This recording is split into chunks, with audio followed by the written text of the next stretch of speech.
matagal po ako nagtrabaho kay former President Duterte at naabutan ko po nung siya po ay naging vice mayor ng Davao, si Vice President Sara. Kung stricto po si dating mayor, dating Pangulong Duterte sa panggobyerno, mas stricto po si VP Sara. At alam ko pong magagamit talaga ang pondo para sa pantulong sa ating mga kababayan kesa naman po napupunta lang sa flood control, nagatasan po ng ilang mapagsamantala.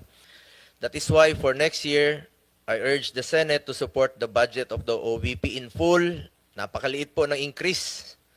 1% lang po. Pero alam naman natin na marami pong matutulungan. Kung pwede lang po, Mr. Chair, kung allowed po ito, bawasan po ang budget ko sa opisina sa Senado. Kahit konti, ilagay na lang po sa OVP.